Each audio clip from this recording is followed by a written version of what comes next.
morning, everyone. I'm Daniel Drake. And I'm Casey Wilson, standing in for Alicia Burke. Welcome to Long Beach Local News Weekly Update. Please feel free to join our live chat and let us know your questions. We'll try our best to answer as many as we can throughout the show. So we have a couple headlines coming up. There's been a lot going on this week. First of all, just this morning, anti-mask and vaccine protests outside of a Long Beach elementary school took place. Long Beach Transit will resume the collection of fares beginning, I believe, this month, correct? Yeah. And Long Beach Police Department uses sedatives while detaining certain individuals, which is a new pilot program they're working on with the local fire department paramedics as well. And in addition, Long Beach Unified School Districts are reopening the first day of classes here at LSU. Oh, God. LBUSD. So many acronyms. This morning, a group of protesters gathered outside Lafayette Elementary. They're trying to divide us. You are going to hell for wearing a mask.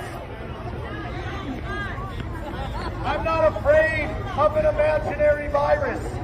They have never isolated the virus. This is the biggest hoax in history. This is the biggest hoax in history. This is a hoax that is only allowed to be portrayed because of your compliance. No. That was a lot. Yeah, that really was a lot. This morning, a group of protesters gathered outside Lafayette Elementary School to protest the mandatory mask guidelines. You can hear in the video that one of the protesters is yelling at the children that they will be going to hell for wearing their masks. None of the protesters have been identified, and there has been considerable backlash from the community over this protest. The video posted on our Instagram account is filled with comments saying that the protest should be held at City Hall instead of outside an elementary school. Which I think, is a valid point to be made. I mean, these are elementary school kids. Yeah. They don't really necessarily comprehend the reasons why they're, wearing a mask and why these people are upset. It doesn't change much. They're going back to their first week at school. Yeah, it should be an exciting moment. Yeah. But, obviously people have their opinions and they're wanting to be heard. So it's what's happening. But in other news, the Long Beach Fire Department paramedics have recently begun assisting police to subdue people they believe are potentially violent or combative, sometimes by administering a powerful sedative to the person being detained. Over the past 4 months, Long Beach Fire Department paramedics have used this drug called midazolam. I'm sorry, I am not a pharmacist. Midazolam. That's my best try. So it's one of these drugs. They're one of more than 3 dozen people as a part of a new pilot program have been used on. City officials recently announced almost 1,000 police and fire officials have received training on how to recognize the symptoms of a person exhibiting what the city officials call agitated delirium, as well as how to coordinate and combined response. The pilot program, which city officials say was designed to reduce the levels of force officers use, is controversial among medical professionals because it can involve the use of midazolam in a non-healthcare setting without a doctor present, which is dangerous, of course. There's a lot of risks associated with it. But in 2 high-profile cases in other cities, individuals have died after being restrained and then injected with this sedative. Though the exact role of the sedative played in the death is debated.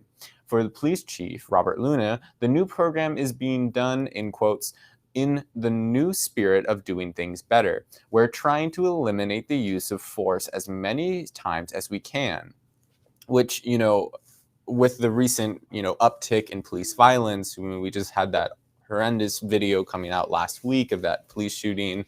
The police department's coming under a lot of fire for their use of force. So it's interesting that it doesn't seem like they're not using force, but now they're moving from physical violence to chemical violence. Yeah, it's a risky program. Yeah. So we'll see how that plays out. As we mentioned earlier, kids are back at school this week. Parents dropped their children off at school on Tuesday, Long Beach schools closed March of 2020 because of the pandemic, briefly returning this spring for the first time. Everyone was required to wear a mask. Long Beach School Superintendent Jill Baker says families were told to check if their students had any COVID-19 symptoms before coming to school using a checklist. She also says most staff are vaccinated. Officials say most of the 69,000 students returned to school, and about 1,000 students will learn through a new independent study program that was designed for families who are not ready to send their kids back for in-school learning. In-person learning, sorry. I mean, it's nice to know that there are making options available for students that aren't necessarily comfortable going back, or with families that aren't comfortable exposing themselves to that. So it is good to know that they're trying to be accommodating. But in another news, Long Beach Transit will resume the collection of fares starting September 19th. This is a huge, huge issue for so many people throughout the city that rely on transit to get to and from work, medical visits, family, other needs. But, we did just have that chance to speak with Steven Estrada, the candidate for District 1 City Council, who's running on the platform on why, if they were to win the city council seat, that they would make transit free for the public. Do you remember meeting them and having them come in? Oh, yeah. I think he made some really good points about how so many people rely on transit. I think if it was free, it would help alleviate a lot of stress on people. Yeah.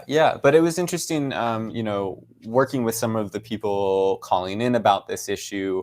A lot of people didn't even know that it was free for the longest time, which I think was interesting. Yeah, I mean, for people that don't regularly take the bus, this kind of went over their heads. But it was definitely an eye-opener to hear about why this is such an important issue, and why I think a lot of us hope that City Council does hear these cries for, help when it terms of getting to and from necessary locations and transportation.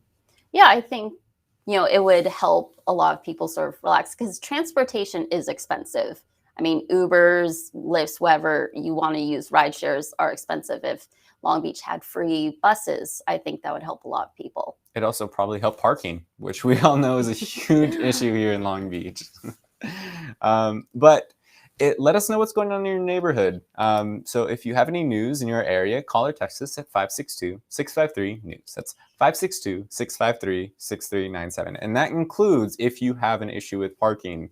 It is a huge one that people are passionate about. We just got a huge call on it, and we might be doing a story on it. So stay tuned and let us know what's going on. Thank you for watching. Please stay safe. Enjoy your holiday weekend. Don't forget to tune in next Friday to find out what's new in Long Beach, from local attractions to breaking news. I'm Casey Wilson, in for Alicia Burke. And I'm Daniel Drake. This has been your weekly update with Long Beach Local News.